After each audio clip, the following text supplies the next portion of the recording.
Are you curious about dissociative identity disorder? Join me on a journey as I uncover the surprising triggers behind identity switches and the powerful coping strategies that help me navigate life with DID. If that sounds like something you're interested in, make sure you stick around and let's get going. Is it in focus?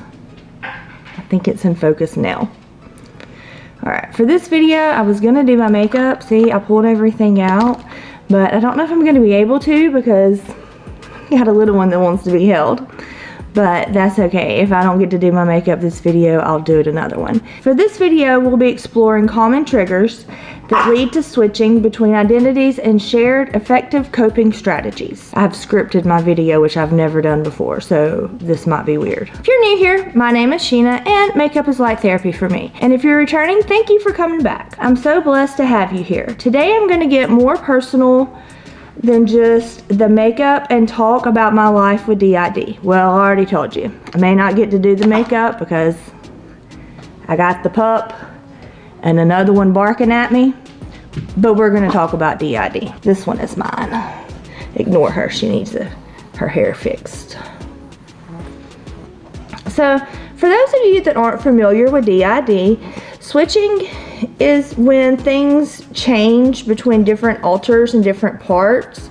So where it'll go from being me to a different part. I can listen to music and a certain song can trigger a switch just because of the trauma memories from what happened, you know, with that song in a previous time. I'm not sure if this is recording. I don't think I hit record, which means we're gonna have to start over.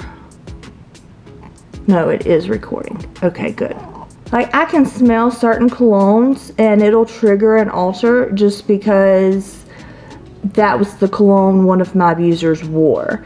And that cologne reminds them of him. So then they will come out to take over and protect us. Stress triggers alters to take over. My body cannot handle a large amount of stress.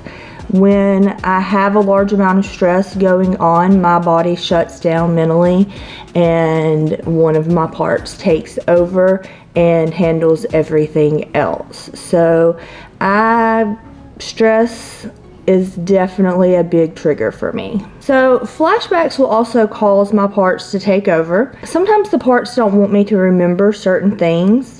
So if a flashback starts occurring, they will take over so that I don't remember those things. I don't have access to those memories, and it just kind of protects me from the trauma. That is just part of DID and how it is set to operate. So I've attempted to go back to some places where some abuse occurred, and every time I do, an alter takes over. They don't let me have control of what happened.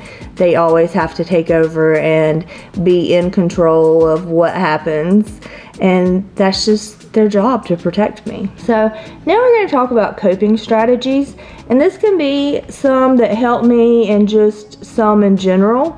The first one I talk about is a grounding technique, and this is actually where a couple of my dogs, this one included, comes into play. I have 2 dogs that are trained to know when I dissociate or when I switch, and they'll come up to me, they'll start licking me, they'll whine, they'll bark at me, and they'll keep on and keep on until it's back to me and not an alter. That's their job and they know how to do it, and it's something that has been highly helpful and effective in my life, especially as my older children have grown up and moved out of the home and they're not with me as much, because my oldest could really sense my switching, but my dogs can also. So we're working on a little more training, and then I will hopefully have 2 service dogs. Another thing is self-soothing, which includes listening to calming music or participating in calming activities. I like to do this sometimes just with instrumental music and coloring in a coloring book or something like that. It just helps calm me and helps me to feel better. The next one is communication and cooperation with your parts and how important that is. And it really is so important to have communication with your parts. I try to have daily check-ins with my parts just to see how everybody's doing, if anybody needs anything, if there's any problems I need to be aware of.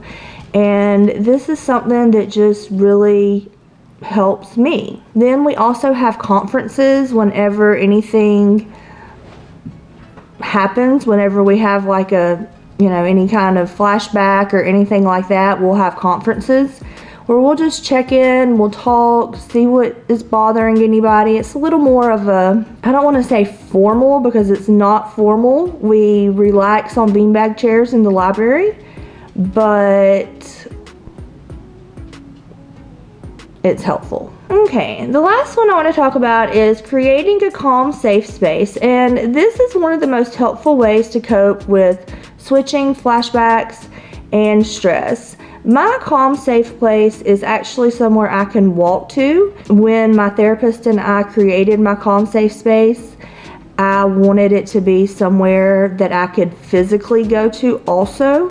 And I live on a lake, and it is just overlooking the lake basically. There's an area where I can go sit and just watch the water and not be disturbed, and that's my calm, safe space. So this video has been about switching. Ooh, somebody wants kisses. Everybody wants kisses. Mama gets kisses.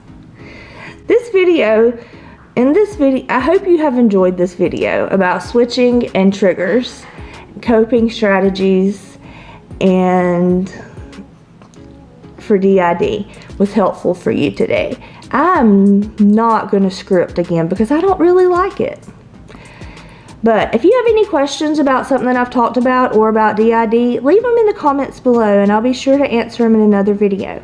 Thank you, and if you want to see more videos about DID, make sure you hit the subscribe button and hit the little bell beside it so you don't miss any of my future uploads. If you would hit that like button, I would greatly appreciate it. Y'all have a great day. Bye, guys.